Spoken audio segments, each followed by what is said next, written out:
Hey everyone, it's Mark Ferguson with InvestorMore, and I am outside the strip mall that I bought a few years ago, actually more than that now, 5 years ago, and this has by far been my best investment ever. I'm going to talk about that. You also may have seen my short I posted earlier that showed some drama happening, and this property does have some drama as well. My office is in the property, and that drama happens right next to my office usually, but despite that, this property has just been amazing. It's in Greeley, Colorado. It's on a busy street, as you can see here, which is good for commercial property. It's got a grocery store, it's got a restaurant, it's got a coffee shop with a land lease, and it's got my office, a real estate office, and a dance studio that we rent to. And actually, the city owns this strip of grass here. When I first bought the property, we tried mowing it, and the city got mad at us because they said, no, that's our property, we mow it. And earlier this year, they killed it. They accidentally dumped poison on all of this instead of fertilizer, killed trees, had to plant new trees, but as you can see, it's finally coming back and looks pretty good now, although we don't have big trees, we have tiny trees now.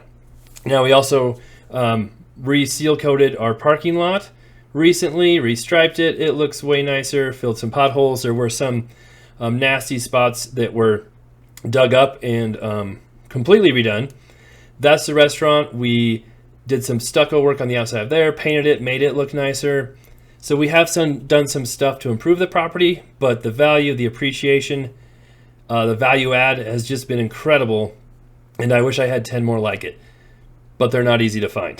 So when I bought it, it had the restaurant, had the grocery store, had the coffee shop, it had a bunch of vacant units in the back, we'll show you, and then it also had a small office back there that no longer rents from us. So we were able to add a lot of value by adding tenants, by remodeling, and then most of these leases had built-in escalators as well.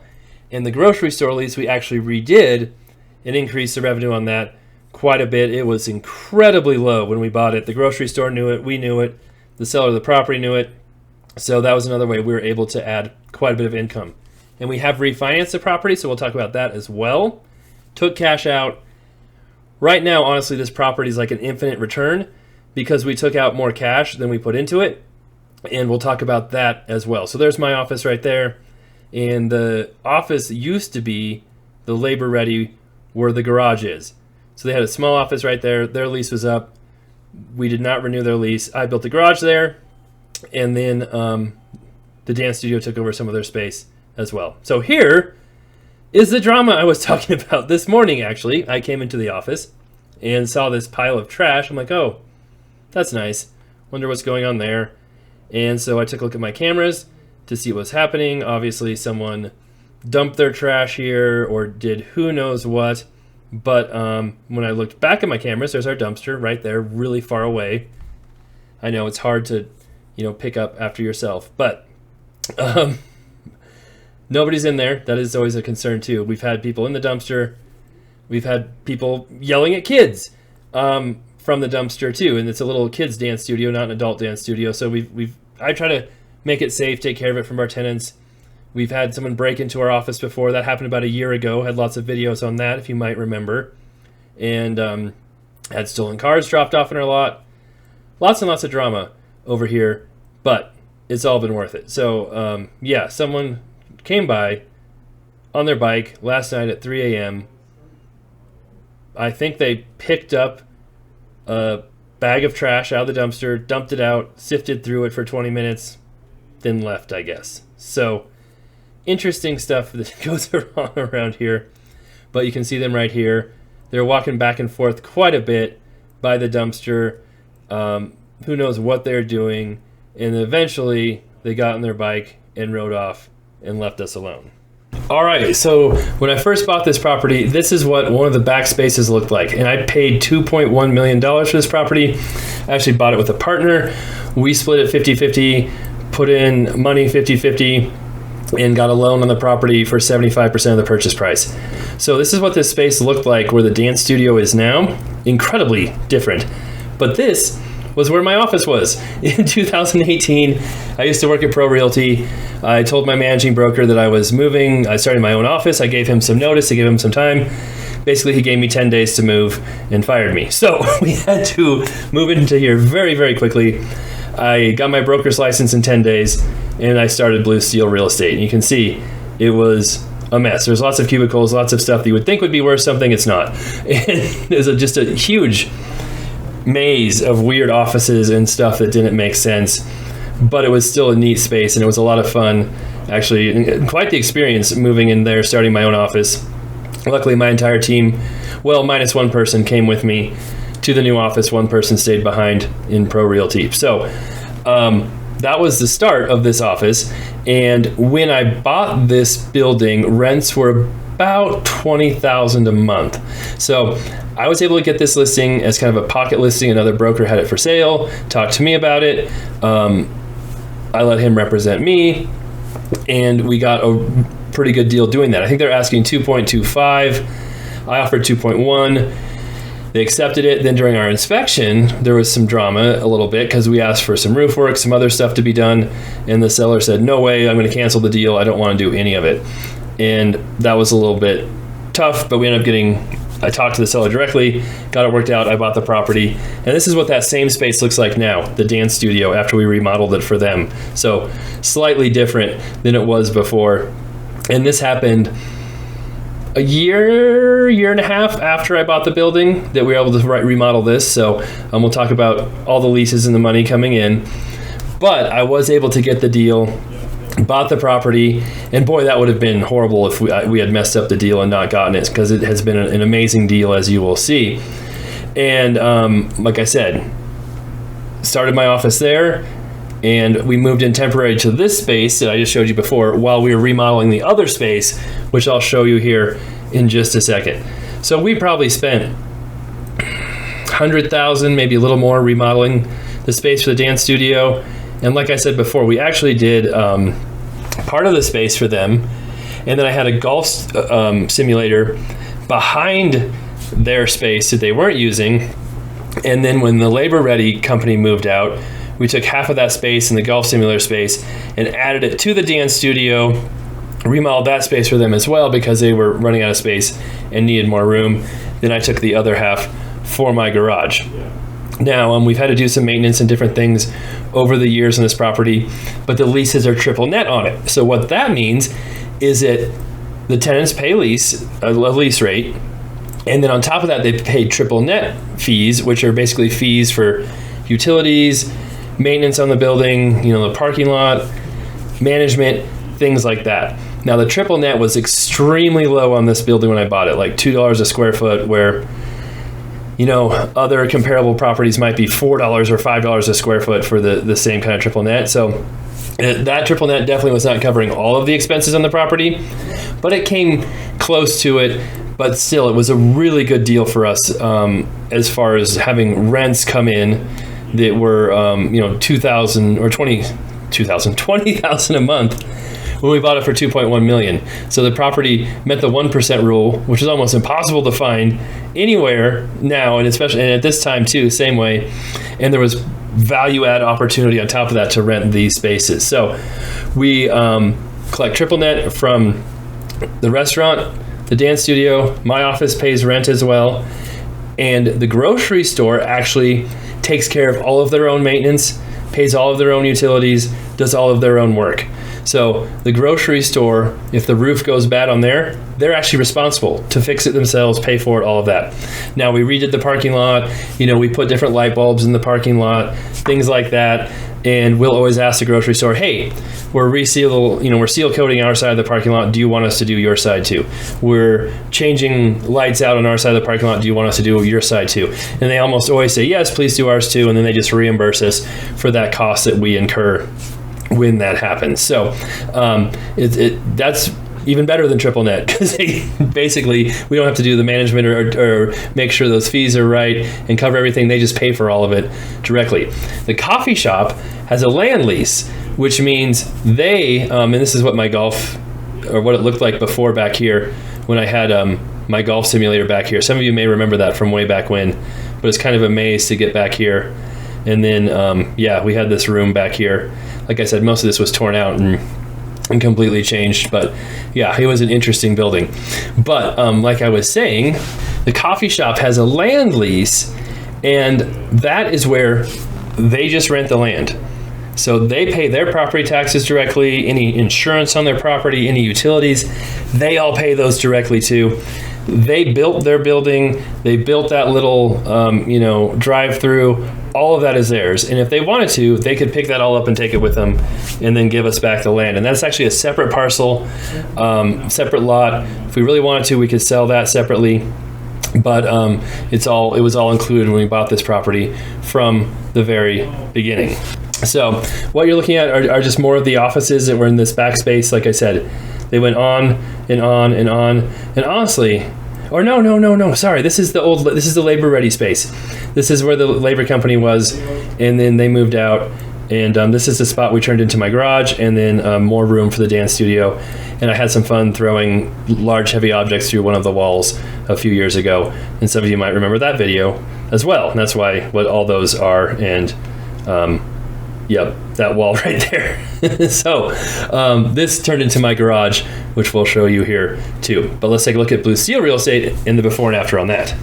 So this is Blue Steel Real Estate. And as you can see, we painted the outside of this as well, added a deck. Let's see here, I'll show you what it looked like before we did all of that. Did quite a bit of work. This is what it looked like before. Totally different. So we did spend some money on that, made it look so much nicer and so much better. And we can show you what it looks like in here beforehand, and then we'll go to the after. We'll do it opposite this time. So this space again, we remodeled, spent quite a bit of money on it, remodeling it. This is what it looked like before. It's kind of like a software company that used it many, many years ago. It had been vacant for a very, very long time. And this had no rent coming in. So by myself renting it, rehabbing it, it adds value to the building. And honestly, I did this wrong. I spent all the money to rehab this part of it myself as a tenant, and then charged myself lower rent. And I've talked about this before. What I should have done if I was smart is I would have had the building, and my partner would have to pay for part of this, which is kind of why I did it my way, but I think he would have been okay with the building paying for it too. If the building pays for the rehab and then charges higher rent, then you'll have a higher valuation. The property is worth more if you ever sell or refinance it, because the value is based on the rents coming in.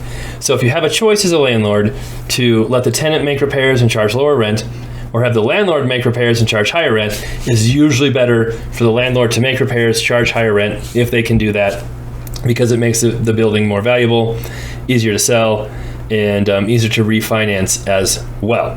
So you can see this is a very, very ugly space, and we made huge changes in here. There's also an upstairs here as well that is still here, but we don't really use that much. But just looking back at this now, I haven't looked at this video for a while. It's crazy how different it is now. Kind of the same, kind of completely different. And so let me change this. This is showing where my office was before we moved into here. But let us go to what Blue Steel looks like now, right here. Now, this is a couple of years ago, but it looks virtually the same. I'm not sure if I have the garage in this one, but I can show you the garage here in a little bit. So here's what Blue Steel looks like now, the after video. And completely different. As you can see, we did a lot of work to this property. But by adding rents, adding income, we're able to significantly increase the value of the property. So while we're doing this, I can actually pull up my calculator here. I'll put it down under here, making sure that you can see this. I may or may not remember to edit that part out. We'll see. So if we're valuing the property kind of on cap rates, it's a triple net property. So what your rents are should be what you're making on it. But like I said, the triple net rates didn't quite cover all the expenses we've had. We redid this parking lot, which was $30,000 about. We've redone some of the heating, which has been about that same amount. We did some of the improvements on the outside, but some of those aren't like, making improvements, doing tenant finishes shouldn't be included in triple net. That should be a landlord cost. So not all of those are included in that, but maintenance, management, insurance, taxes, all of those should be included in triple net. And like I said, the triple net comes close to paying all of it. Not quite. And we have slowly been raising it over the years, but we didn't want to go crazy and just raise it all at once on tenants and give them shock. So that's my office right here.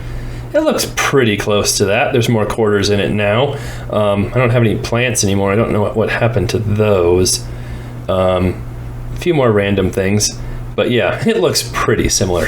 So, but looking at the calculator, if we have, say, $20,000 a month in rent coming in, we multiply that by 12, that's $240,000 in income coming in a year.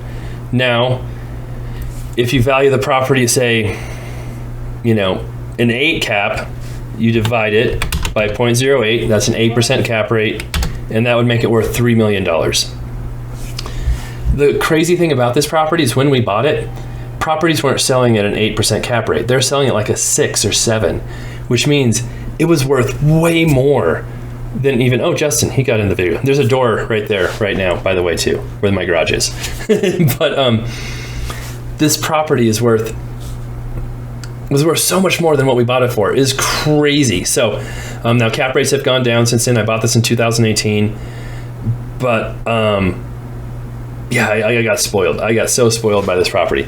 But just to show you, so 20,000 rents. Right now, I've got my little sticky pad. Our total rents are 32,582. Now, I'm not going to break down each lease and each tenant because it's very easy to know who those tenants are. I don't know if they want me to share that information with you, but I'll give you the total. That's what all the rents are, including my rents, the dance studio, the grocery store, the coffee shop, the restaurant, to the property. And like I said, they should be triple net. There might be a little bit more extra costs in there, but it's pretty close. We multiply that by 12, you get $391,000 the property brings in. Oh, there are my books. I have 10 books now. At that point, I just had 6, it looks like. Yeah, interesting stuff. All right, now if we divide that by 0.08, we're still using an 8% cap rate. The building's worth $4.8 million. I bought it for 2.1. But like I said before, cap rates are actually lower. We refinanced the property in 2021, I believe. That appraiser valued it at a 5.7 cap. But he did all the numbers wrong when he did it. He actually included our loan in some of the expenses, which you don't do when you're appraising a property. And with an income approach, you never use the loan. You just use the building expenses. I talked to him. We figured it out. We got the value increase significantly after that error was figured out. But when he appraised it, he valued it at $4 million, and we were able to get a $3 million loan. So we got a $3 million loan, which paid off our other loan, took all kinds of cash out. We're able to use that on other investment properties. So basically we have no money into this property. Everything is an infinite return because we took that cash out, and it's still making a lot of money. Now, what this property is probably worth right now, like I said, now that I deleted my money that I hit here, 12. Okay, is that the right numbers? That looks like different numbers. Anyway, 390,000 a year is what it brings in. Honestly, a 6 cap is probably about what things are worth, but even if we say 6.5 to be conservative, that makes it a $6 million property. And I'm pretty confident we could sell this property for $6 million now if we wanted to. And our current loan is 2,751, about that much. We have 3.2 million in equity in this property. Pretty crazy. Like I said, that's why I've wanted 10 of these, but it's really hard to find them. They were such a good deal. They were this big, that were set up this nice, it had value add, so close to me. I've seen a couple properties like this that were kind of similar in different states. I don't want to invest in another state right now, maybe at some point, but I've never seen one this good within my area since then. Now, I've bought more properties. I have lots of other commercial properties, lots of other rental properties, but that's why this one has been the best so far. And with our loan, you might wonder, like I said, we've got 32,582, and that number, that 32,582, is just the rents coming in. The tenants pay triple net costs on top of that, so they pay more money on top of this, and I'm just counting the rents, so they pay for those other expenses. But our mortgage payment is about $15,800 a month, so it brings in $15,000 a month or more, even considering that the triple net doesn't quite cover everything. that's a pretty good investment considering we have no money invested into it right now because we refinanced it and brought that cash back out. And that's why it's been such an amazing investment over the years.